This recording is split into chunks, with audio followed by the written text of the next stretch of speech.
With Hexavia. It's the business clinic on radio. Come, learn and solve problems around strategy and structure. Growing your business. Join Eizu, Daisy and Essay every Thursday, 9 a.m. to 10 a.m. on Hot 93.3. Hexavia is a business and management consulting firm with over 128 businesses restructured, 200 and more businesses started, 2 MBAs, a decade of experience. We can take your business to a whole new level. Exactly. We can take your business to a whole new level, and we are here to discuss all of that. But that is just after we look at all of the stories making the headlines right here on the business scene. And we have a couple of them. Most of the stories that are trending has to do with fuel, and it has to do with naira scarcity. But then we also have very important news that has happened that no one has looked at over the week. One of them is the fact that the IMF is issuing couple of warnings to Nigeria. One of them is that Nigeria is amongst the nations with lowest food insecurity. Now, this report, by the way, is carried by The Punch. It says that the International Monetary Fund on Wednesday listed Nigeria amongst countries with lowest level of food security. The organization disclosed this in an article that it gave the Nigerian authorities. It said the spillover effects of the war in Ukraine, which has been transmitted mainly through higher domestic food prices, wasn't the effects of the pandemic, particularly on the most vulnerable, with Nigeria amongst the countries with the lowest food security. What do you think about this? Well, it's such an irony because the biggest employer of labor in Nigeria is actually the agricultural sector. People don't know that almost 1/6 of Nigerians are actually farmers.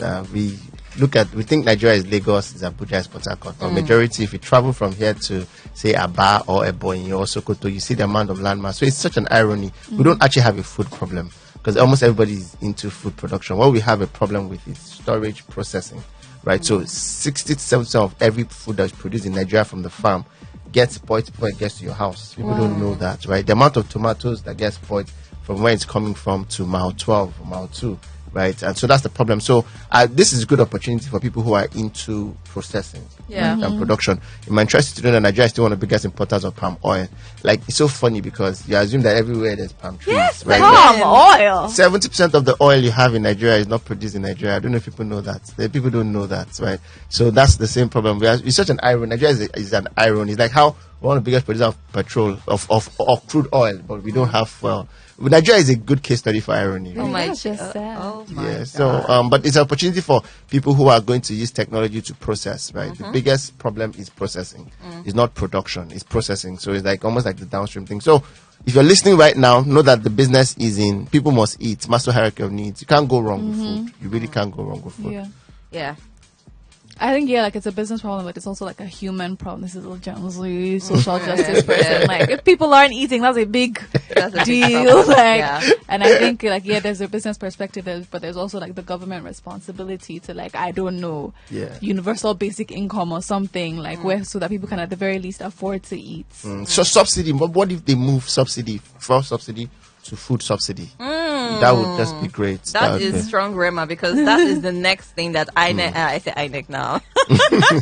IMF was saying, one of the warnings that they issued this week is that they've urged the federal government to deliver on its commitments to remove fuel subsidy by mid-2023. So basically, they're giving us a deadline of June, and they're saying that by June, the fuel subsidy should have been removed. And based on what you're saying, it should naturally move to food. Yeah, absolutely. Food-related, maybe zero tax on people who are producing and processing food. So that way, declare like a state of emergency in that industry and gives incentives for more people to come into the industry. So if I know that I'm going to go into processing and then I don't have to pay tax, that might be one incentive, right? So you're literally moving macroeconomics. You're actually moving subsidy to like osmosis, basically. Yeah, that's really what you're doing. Okay. So.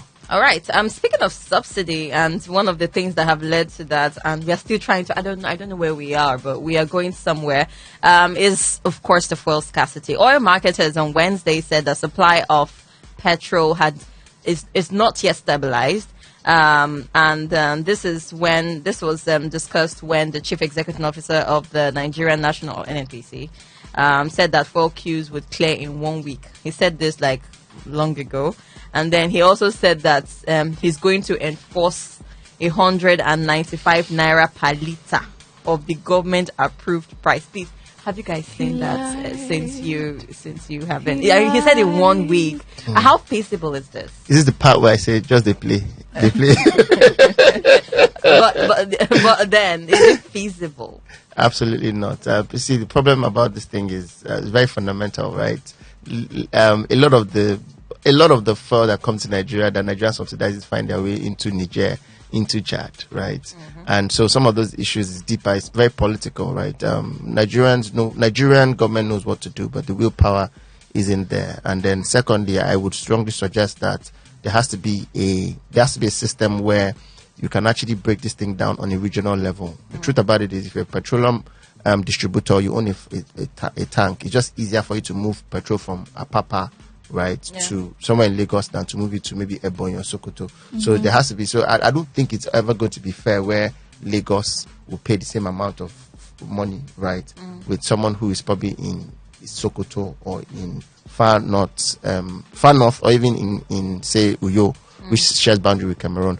But so I think that's one of the things. And then also, it's not also fair that the guy who is driving a Corolla, right, is buying for the same amount of money with the convoy that has Land Cruisers and G-Wagons. There has to be a way where there can be some level of balance, because that's really the truth about it. There just has to be a way where there can be a structure.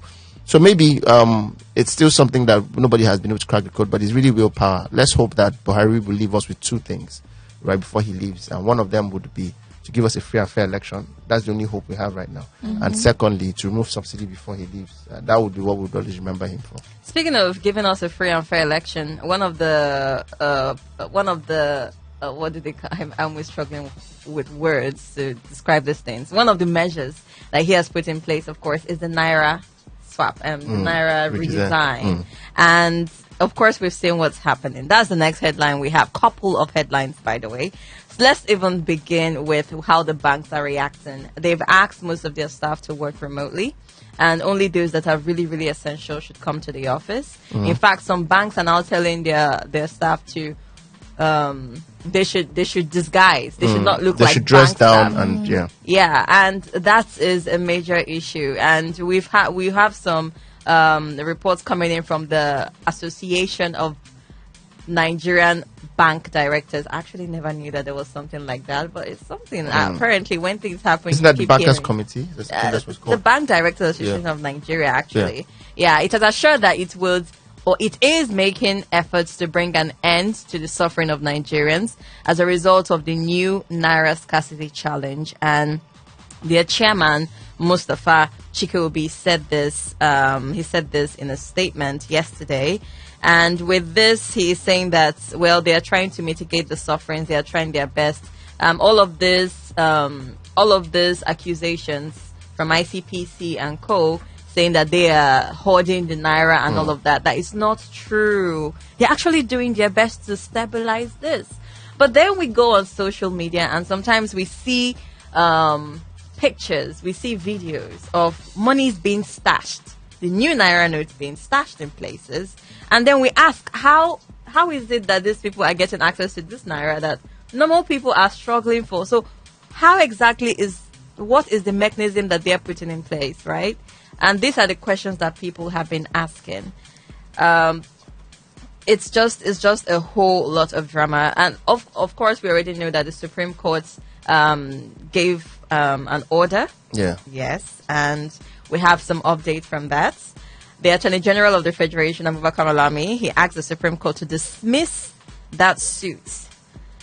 And he is saying that the federal government, actually, he's the federal government arguing that the Supreme Court lacked the jurisdiction to entertain the suits, right? And it is just a crazy situation right now. The honest truth about this thing is, first thing first, and it's good we're talking about design thinking today. I think we should stop looking at this Naira thing as an economic problem. Naira, the whole Naira design is now becoming a security problem. We're just one step ahead from one guy losing it in the bank burning down a bank or breaking things, and then you have another NSAS. It can be that deep. So one of the things I would suggest strongly is when push comes to shove, one of the most important things you can do is still look at things from an empathy perspective. The banks who keep hundreds and even thousands of people outside because they're trying to withdraw their money, isn't it common sense to make them a bit comfortable? First of all, how much is a bottle of water or drinks to give? Because this is just some of those very small things. Because in the end, it's always going to come from someone who's going to lose his temper. It's not anything technical. So I would suggest that the banks at this point has to have creative ways to deal with customer service, right? It's beyond telling your people to dress down and all that. Is can you make it more convenient for people, and can you pull out your best PR skills right now? If you mean somebody engaging these people while they're waiting and breaking down things, why this thing is like that and it's not our fault, or can you compensate them? And shout out to, I think it was SunTrust Bank. I saw SunTrust Bank giving out snacks for people in the queue, and I thought that was really interesting. Really, a very petty thing to do, but very strategic in itself. Yeah. You know, give people snacks, give people all that. But then Nigeria is always built for the rich. It's really sad that if, for example, I have say 10 billion naira in a bank right now, if I call my account officer, he's got to find me money. There's no way he won't find me money. Else I'll move my money, right? So that's just the reality of things. But maybe at this point, I like the fact that ICPC and EFCC is coming into it. Let's hope that they're also not that they're doing the right thing in terms of not being compromised. I think that's really what it is. All right, so those are the stories that we have for today. We just give a little chance for people to call in and have their say. So yes, if you want to comment on any of the stories that we have just discussed, just go in on 0818-00-89933. That is 0818-00-89933 and have your say. Also, you can call in on the number 0818-242-6591. That is 0818-242-6591. We've got a couple of business stories here, coming in from the Naira scarcity to the fuel queues that we're expecting to clear out according to Malikari in the next 1 week. And we also have reports coming in from IMF issuing series of warnings to Nigeria, talking about food security, looking at the fuel subsidy and all of that. So yes, all of these stories and more. Have your say. 0818 00-89933 and 0818-242-6591. And the story that we got over the week that got people talking is the Nasima DG, who said that they would have introduced 5,000 Naira note instead of actually redesigning the Naira. What do you have to say about that? Well, you already got the name. Is Nasima. What's the full meaning of Nasima? Nasima, the Nigerian Association of Chambers of Commerce, Industry, Mines and Agriculture. He is an expert in this field. The higher your currency, just basic common sense, the higher your currency denomination, the more likely you're going to have more inflations. Basically, that's just what it means. So what it means now is that 5,000 Naira note, right? It's just easier for money laundering, really, if you think about it, right? Because I mean, like, how much can I stash? If you look at the biggest countries in the world, the best country in the world, how many countries have a $5,000 bill? Like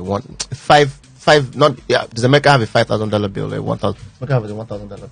No. They don't have 100. So of course, it's actually backward integrating. So it's actually, what would I call that? Voodoo economics, literally. Voodoo economics. There's no way you're trying to fight inflation and then you want to increase your denominations. That just doesn't work. If you ask me, I think one of the biggest problems Nigeria had was to bring in more denominations, but there's a deeper story behind that.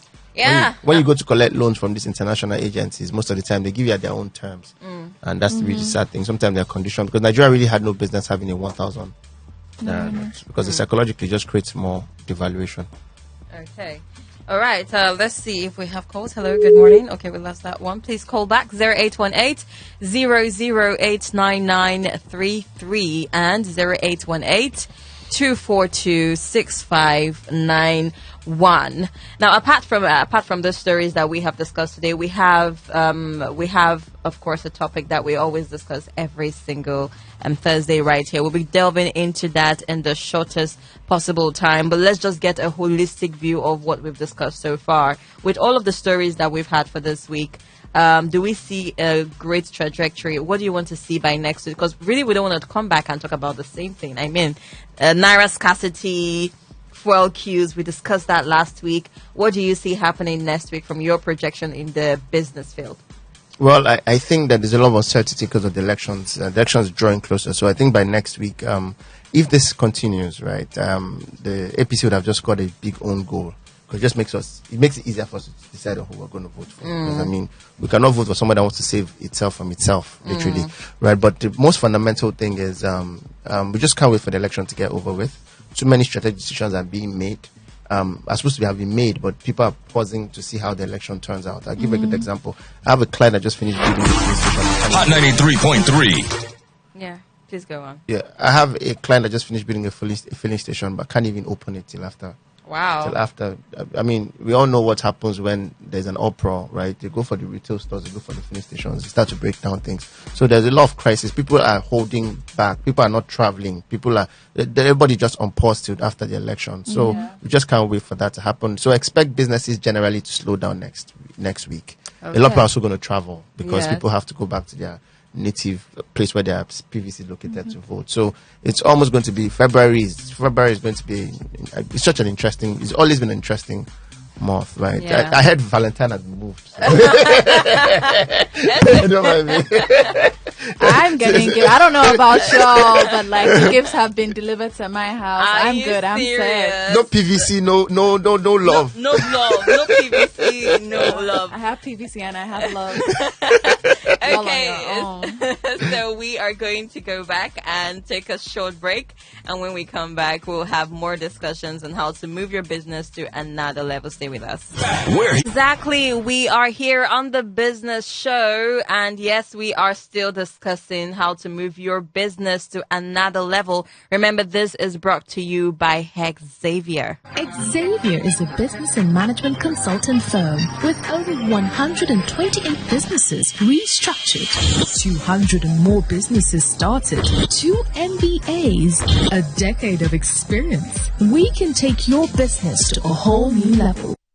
Yes, we are back, and yes, we are taking your business to a whole new level. Like you have heard, Hexavia is a peculiar business. We are a consultant firm. We take your business to another level. But I'm just going to let Eizu to, sell himself more on that Hexavia thing. Well, the business and management consulting firm spent 13 years building businesses. So our core is in startups. So you have this great idea, you want to build it into a startup, but the right guys for you.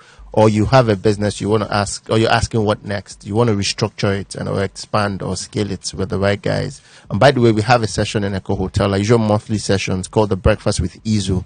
Right, so my name is Eizu, like you know, and I've been 14 years deep in this, PhD in View, 3 masters, a PMP, and a lot of experiences. And one of the key things I like to do every month is to sit down with CEOs and executives, and we'll break down basic MBA concepts and how you can apply it to your business. So if you want to attend, pay attention. It's called the Breakfast with Eizu. It's at Echo Hotel and Suites, right? It's on the 18th of February, next Saturday, right? If you want to attend, just send interested to the number 08035202891. Say that again. Just say interested to the number 08035202891.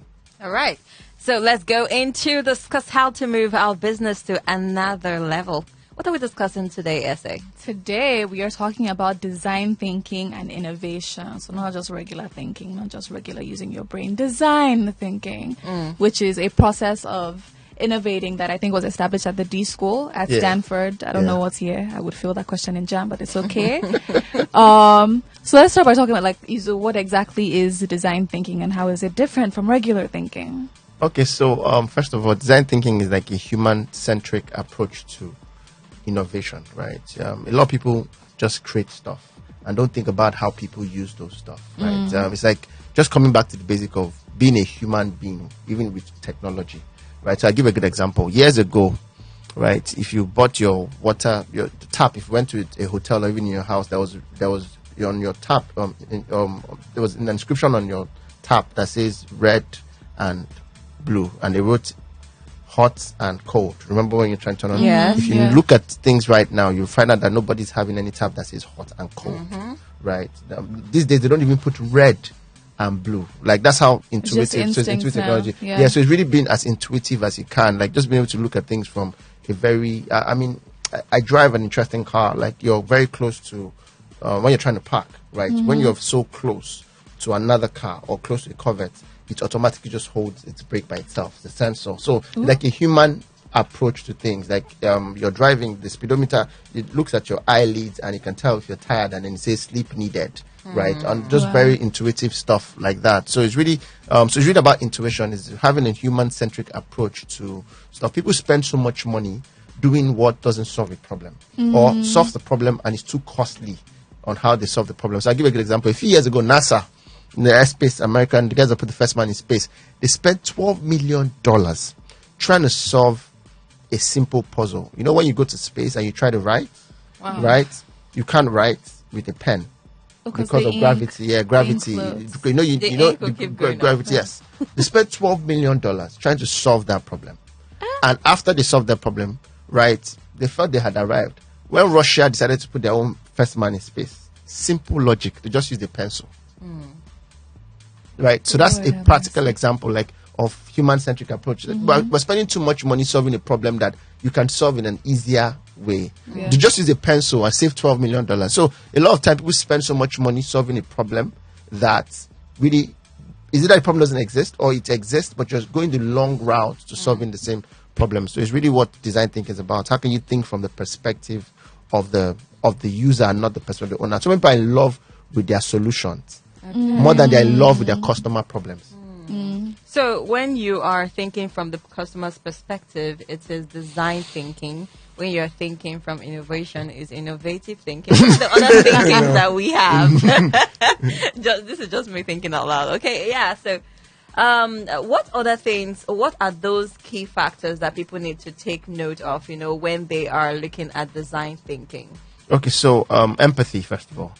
Empathy, right? No matter how great an architect is, right, he would struggle in building a bridge if he's never been on a bridge or passed through a bridge. Like, so a lot of people try to create problems try to create solutions in with assumptions, right? So it's just always best for you to create an empathy. So you want to go through stuff. You literally want to be in that mental space as the person who has that problem while you're solving it as a business person. So I'll give a good example. A lot of people who sit on boards of banks, right, have never stepped out of their high horse to come down to the banking hall and stay on a queue like everyone else. You know, when you're a bank MD or a bank, you don't have any business going to an ATM machine. So you don't know you have to walk through that pain. So really, the first key variable is empathy, right? And you'll be shocked at how powerful that is. And even in leadership, a lot of people don't understand, and that's why it's really important that you first of all have to create empathy, right? And then, of course, there are different ways to create empathy. Is either you walk that path or you engage people who's walked that path and say, what does it feel like, right? The CEO's position is a very wrong place to invent anything from, right? So you've got to invent things from a user perspective. I think the first thing is empathy. Of course, there's prototyping, there's a lot other ones, but I think that's the first thing. Empathy is the most important thing. Yes, there's empathy, there's define, there is ideation, there's prototyping, there's testing, but we'll talk about that. But empathy is really key. Look at things from the view of the customer. So we have empathy first and then define. So empathy is sort of like, I guess, like a research phase, but like research and not like not in a science way, in an experiential way of you experiencing what the problem is, or going to the people who are facing that problem to like get a deeper understanding of it before, so that you essentially don't build a solution that there isn't necessarily a problem for, or just based on your own impression when you're not the one experiencing the issue. Absolutely. So like after you've sort of done your empathizing and trying to figure out what the problem, how do you hone down on your findings to define exactly what the problem is? Because I assume like you talk to different people, you hear different things. How do you say, okay, this is the thing I want to focus on? So how you define it is you make I think this is where it gets a bit scientific. You ask strategic questions and you use that strategic questions to create a checklist.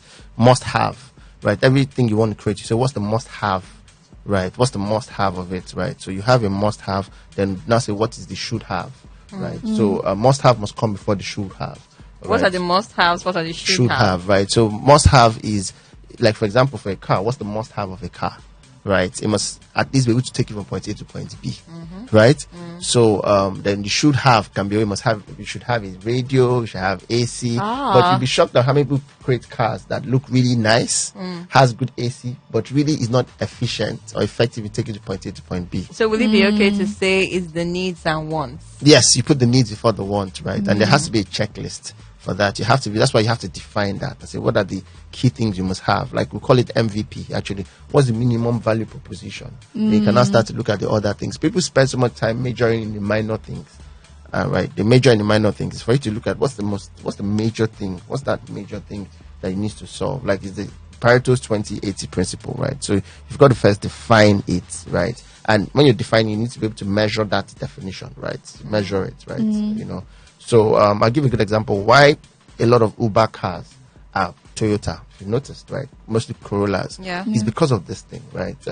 What's the most efficient thing you need in a car, right? It's a car that doesn't take a lot of fuel, that doesn't break down easily, right? It's not, I mean, I'm not trying to sell any product, but their cars are probably more comfortable than Toyota. But one thing Toyota has done well is to show you that they can give you your minimum value proposition. The chance of a car breaking down as a Toyota is slimmer than a lot of other cars. So I think that's pretty much what the first thing is. You de-empathize, then you define based on this empathy what your business must have. Then later you can put the should have. Don't put the should have before must have. What is the minimum value proposition of your business, right? And sometimes it saves cost when you do that, right? It saves cost when you do that. I've seen this all the time. You go to a hotel that is everything is so great, right? But then you just miss the point. Very simple thing, like the bed isn't comfortable, right? Like what's the most fundamental reason why you're going to a hotel is to literally rest before anything else, right? So you have a big bar, and you'll be shocked. One of the biggest hotels in this country, I don't want to mention the name.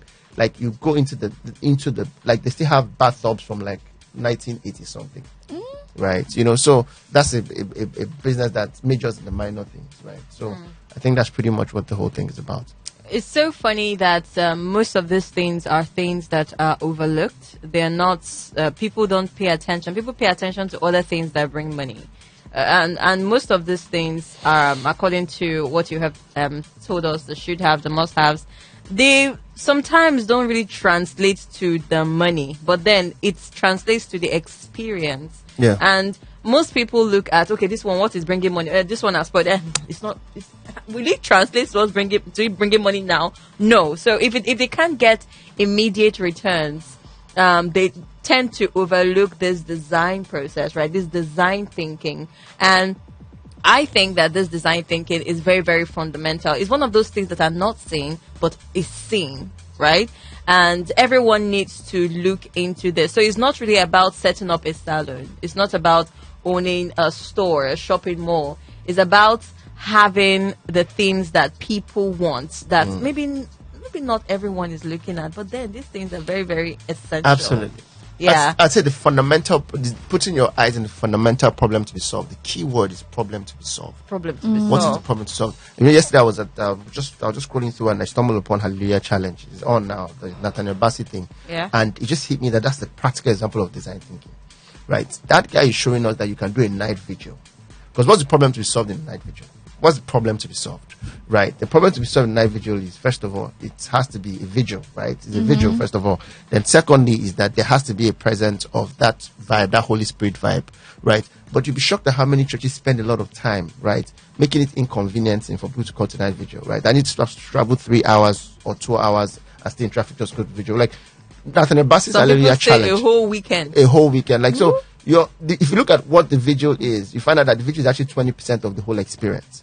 And the rest 80% is the travel time, the long hours, the logistics. So what Nathaniel Bassey did for us was to take out all of those and left that core 20%. And that's really what this thing is. A lot of times, like, look at WhatsApp. Look when WhatsApp came.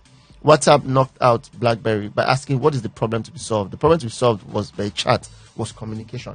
So all that whole cumbersomeness from, say, having a pin, having a BB pin, so they took that out. Now you see, now they're adding a lot of should have. They're now poll on WhatsApp. You can now create a status. But when they started, they took a small, and that thing people should do when they want to test, right? When they want to create empathies, look at a small circle and consider that small circle first. then later you can expand it to other circles. So one of the best inventions or the greatest invention of the last 10, 20 years would be, if you ask me, social media, right? Social media revolutionized everything, and in the middle of that is Facebook. When Facebook started, for almost like a year, people who had access to Facebook were only people who were in Harvard. That's the practical example of how you create like MVP, right? Because it's easy to test stuff through a controlled environment, right? I see a lot of tech businesses launch, and you ask them who's your target market, and they say everybody. Everybody can be your target market. Start with a small circle, and then when you get it right, you now expand it to other circles. That's how you prototype. So that's pretty much how it works. All right. Okay, so we're going to go in to take calls right now, so we can give out something and see if people have some questions that they need to be answered. You know, this is more like what do they call this now? A strategy session where we can look into your business and check it out, right? And looking at this model that we have mentioned today, the design thinking, why don't you just bring your business and let's check it out? You know, what's so far, how you've been able to simulate this, how you've been able to put this into work, and how effective it has been, if it has been working for you.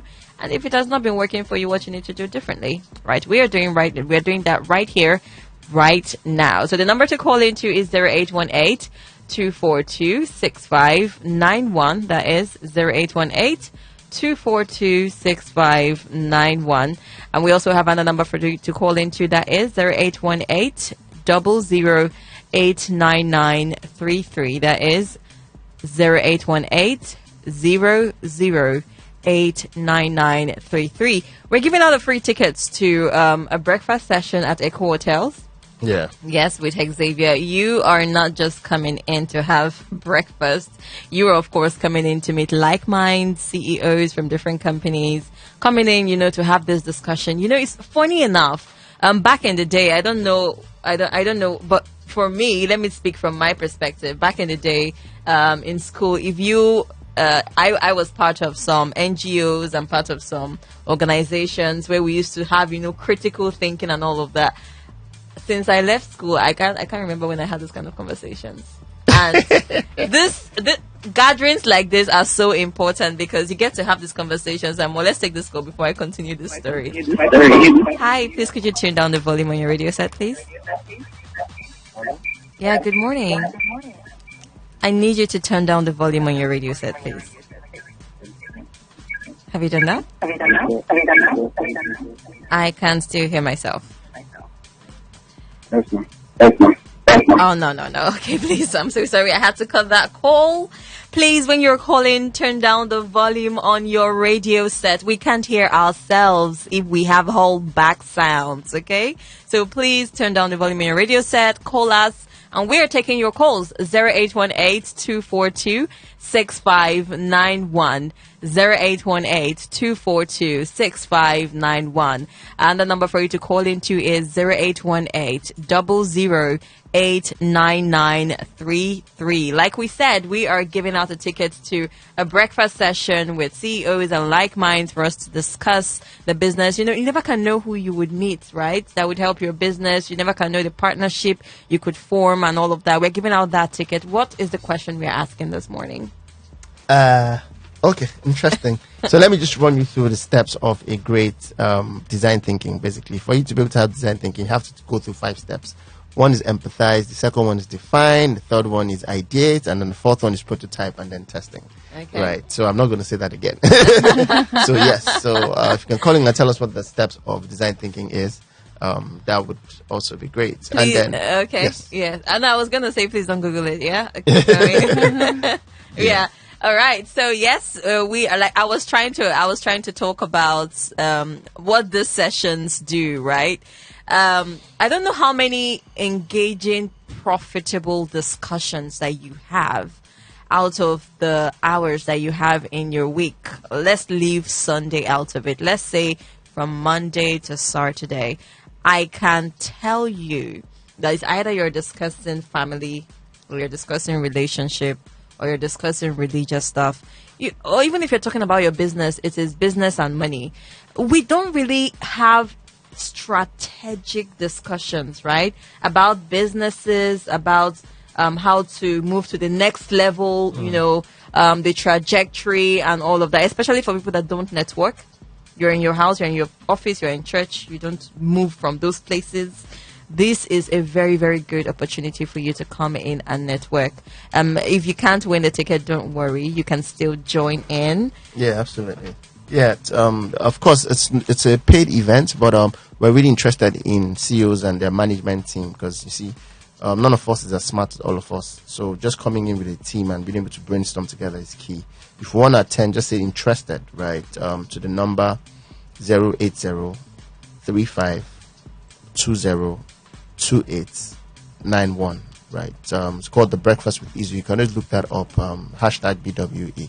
You'll always find something. All right. We'll go in. We'll take a short break. When we come back, we'll take your calls. How is that? Great, right? All right, Let's go. The Business Show with Hexavia. It's the Business Clinic on radio. Come, learn and soft design thinking and how to make more money and make our business even more profitable. And yes, we are still giving out a ticket, but before we go into the ticket and all of that, we said that there are some processes that if you want to go into it, you want to have a great design thinking process, these are the steps that you should take. Yeah. Yeah. So the first one, like I said, is empathy. We've talked about it, empathize, then define, then ideate, right? And prototyping and testing. So I'm going to pause on idea. Someone listening right now is having a mental block on trying to get a great idea. And they ask a question like, where do ideas come from? What are the types of ideas? So most likely, if you're going to have a great idea, funny enough, there's actually something called the 3 Bs. Over the years, psychologists have come to realize that great ideas usually come in 3 places. Of course, they can come from anywhere, but most of the time, they call it the 3 Bs. Great ideas usually come in the morning, the wee hours of the morning. That's your bed. So 3 Bs, your bed, wee hours of the morning. So if anyone, it's a great thing to be able to wake up early. There's something called the power of 4 a.m. Just remember now, rest in peace to Kobe Bryant. I remember one time Kobe Bryant won the all-time something award, and then he dedicated it to 4 a.m. People were wondering what that means. Like, what's 4 a.m.?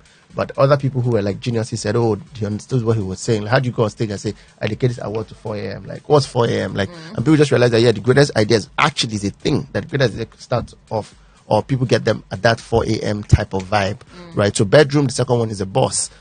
There's actually a theory that great ideas come when you're static in a place of motion. It's actually weird. Like you're flying. Right, you're static in a place of motion, you're in a bus, right? So bedroom, bathroom, and bus is really where great ideas come from. And there are different type of ideas. Why people struggle with trying to create a new idea, it's not always the best. So design thinking doesn't tell you to create a new idea. It just says make better an already existing idea. So there's something called a simple idea, right? Simple idea is ideas that already exist, but you just create, just make it more convenient. I mean, if you ask me, Instagram was just a digital photo album.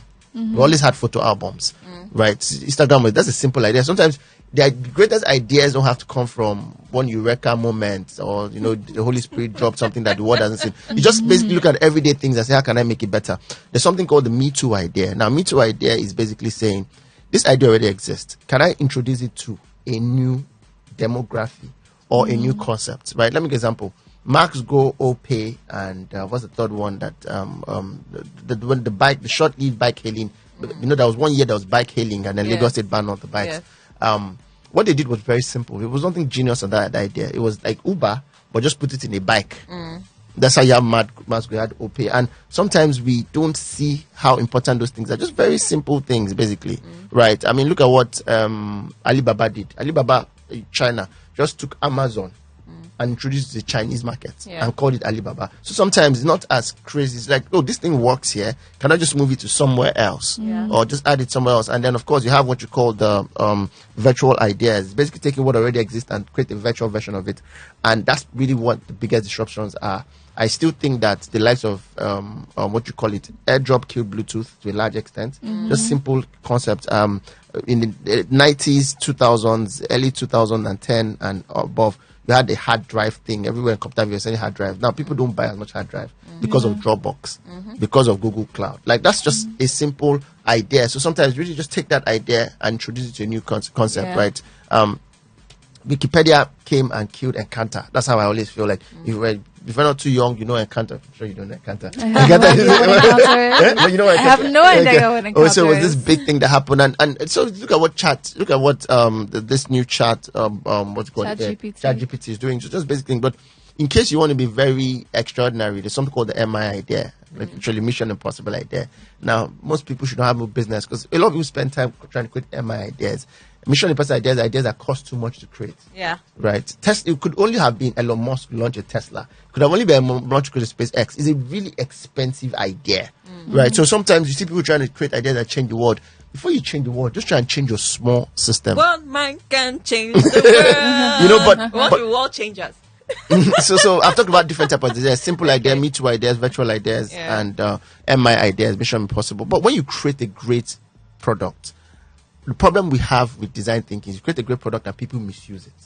Is there a system where you can create something to make people not misuse your great idea? So I'll give a good example of this. And people don't even know the story of Viagra. Right, Viagra, Viagra saved Pfizer. Saved Pfizer. Originally, Viagra was a sex enhancement drug. It's actually a sex enhancement drug. When Pfizer created Viagra, right, it wasn't a sex enhancement drug. Funny enough, it was something for people who had heart-related complications. But then, the side effects of that was erection. True story. So, and this is practically sometimes this is what happens in ideas. So keep an open mind when you create an idea. Sometimes your customer uses it differently, and that's a good thing. So what they just did was take it back, rebrand it, and just realize that the sales, and that's what data does. Just realize that your sales keep growing, but people are having more heart problems. They just realize that wait a second, what is there something in this thing? So sometimes it's really great. Like I see people do this all the time. Like and it's really like, let me tell you a practical example of this. Like the product in our shelves that when I see how the people who own this product promote it, I'm like, these guys don't know how we use this product, right? And I think Indomie needs to ask, how do we eat Indomie, right? Like how do we? They keep selling it to children, right? Like it's a children thing, but I don't know what data shows. You might be shocked that there might be more people on the street next to the Meshais and Métis, the guys that have bread, that probably buy more Indomie, but they haven't thought about it deeply. So if you think about it deeply, you might change where you're branding. You might be branding Malam shops, right? So sometimes it's literally it's this because kind of of thing. they used to say Indomie babies, so they just feel it's but let's leave design thinking helps you look at things from a different perspective. Okay, so that's basically design thinking, right? How are people using what you're given, and also try to put in some measures to make sure that it's not used in error. We don't have time, so we have to just let people call in and have their say. 0818-242-6591. That is the number to call into. Come in, have your say. What do you think? Of course, contribute to all the things we've been discussing. And also, we are giving out a free ticket to our breakfast session at Echo Hotels next week. Yes. So come in and win some tickets for yourself. Tell us the steps that you need to take to go through the design thinking phase. 0818-008-9933 and 0818-242-6591. Let's take your calls and let's have that say right here. Wow, I have learned a lot, by the way. I have learned a lot from today. I mean, sorry about that. We lost your call back. Okay, so I've learned a lot from the topic that we discussed today. I mean, now I can actually put out something and then go back. So what is the timeline for people to go back and check how people are using their products? Example, if I were to launch a product after all of this process and then we bring the prototype, which is the last one, right? Yeah, absolutely. Yes, and we launch it in. So when am I supposed to go back and check? I'm not sure that there could be a time frame in your clock or your calendar, but absolutely, I think that you should face your prototyping, right? So when you're launching a new product, don't give people too much. Phase 1, phase 2, phase 3. I remember the first edition of the Tesla. I remember something it didn't have, something fundamental. I can't remember whether it was the radio or something, and then you create new versions. I bet you that maybe WhatsApp from day one knew that it could be a WhatsApp story. But they didn't launch it with a WhatsApp story. Yeah. So you launch and launch. I have a client who's doing something for Diaspora Messenger, for Diaspora guys. And what we said was, you want to have a messenger for Diaspora guys, but then can you break it down? Start with what's the basic thing a Nigerian that have Jackpot would need to do in Nigeria. Start with that one. But of course, they want to build houses, but I don't know if I'm going to download an app that will help me build a house when I'm in Canada if I haven't done basic stuff like help drop the drugs for my mom in the village. This kind of things, right? So, but last thing before we go is there's something called Pokayoka. Pokayoka is error proofing. So Otis Lifts, right? The lift elevator guys showed us something that when you're in an elevator and it says maximum 200 kg, you're still going to have fat people or people who are just really big or more people trying to get in and it's like 300 kg, and that can destroy the elevator. So they put a sensor that if you have more than 200 kg, it won't close. It's called Pokayoka. Japanese guys call it Pokayoka. If you drive, you know that you can't start your car if it's on D. Right? It has to be on park for you to start your car. That's Pokayoka. So I think every business must have a Pokayoka for their business. Things that you do that error proofs your business. All right. You want to say something before we have to wrap up, and we don't have so much time, so we're just trying to wrap up, and we've been trying to take calls, but then it seems like the lines it rings, but then when we take it cuts, so we're going to look into that probably from next week, but then let's have our final say. I think, these are all like really, really cool ideas. And I think it's interesting how it like relates to all sorts of different industries. Like in fashion, you prototype because you like, by creating samples, like it's not the first thing that you sew that you put on the runway. Absolutely. Like you put it on a model first. When she sits down, does it close properly? Like how high is the skirt hiking up? All those types of things. Like in film, I think one of the greatest examples of like, you creating something but the audience perceiving it differently can be in film. I mean, Francis Ford Coppola's Apocalypse Now was famously created to be an anti-war film, but the US military was using it to recruit people by the time he was done. Oh wow. So like, I think it's very interesting how like in different industries you have to think about how you can mitigate against those things, because you can't necessarily control the way people are going to use your products. So I think, this has been a great learning experience. Yeah, it has been a great learning experience, and it will be more from next week. The same time is at 9 a.m. right here on Hot 93.3 FM. It's a business show. You have got Daisy, you've got Izu, and you've got Essay. How do you follow us on social media now? The name is Eizu, E-I-Z-U. So you can always just search E-I-Z-U and Again, I'm a real G. Oh yes, she doesn't. Nah. If you